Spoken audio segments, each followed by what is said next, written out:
السلام عليكم. النهاردة إن شاء الله هنعمل رول الفراخ بطريقة سهلة جدا والنتيجة بتبقى روعة. تعالوا بقى نسمي الله ونشوف هنعمل ايه. هجمع المكونات كلها الأول مع بعض. معايا هنا صدور فراخ بوزن نص كيلو، 3 بيضات، 3 قطع جبنة نستو، نص كوباية زيت، معلقة كبيرة بقسماط مطحون، ومعلقة كبيرة فيجيتار. والبهارات بقى اللي تحبيها، انا خدت هنا معالق صغيره من البابريكا وبصل بودر وتوم بودر، وممكن تحطي بقى فلفل اسمر. وهظبط الملح. هاخد بقى المكونات دي كلها وهفرمها في الكبه فرم ناعم. خلطت المكونات اهي زي ما انتم شايفين، خلط ناعم جدا، مش عايزه اي كلاكيع تكون موجوده في خلطه الفراخ يعني.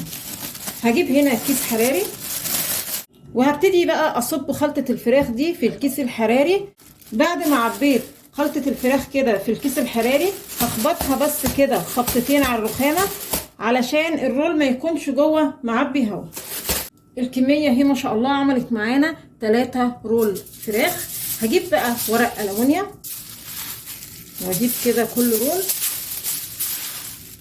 والفه بقى ايه كويس قوي.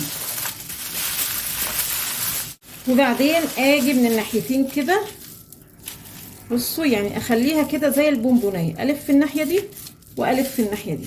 وتعالوا بقى نشوف هنسوي الرولات دي ازاي. حله ميه على النار، طبعا مش حاطه فيها اي اضافه لان كده كده رول الفراخ انا لفاه بالكيس الحراري وبعد كده بالورق فويل، فكده كده مش هيدخل له اي طعم مهما تحطي اضافات في الميه، مش واصله. هستنى بس الميه تغلي.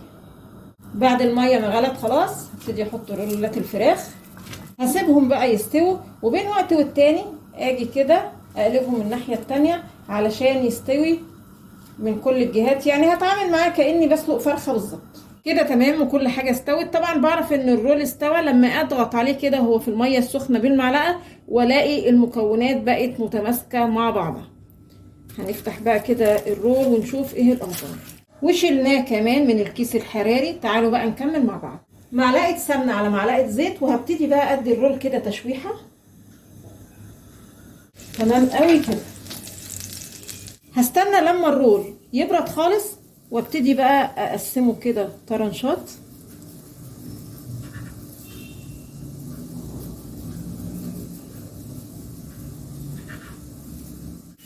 وده الشكل النهائي. طبعا يتاكل بقى جنب مكرونه او رز او ممكن سندوتشات كده بشويه مخلل، بيبقى طعمه جميل جدا. عايزه اقول لكم طعمه جميل جدا والريحه روعه. بصوا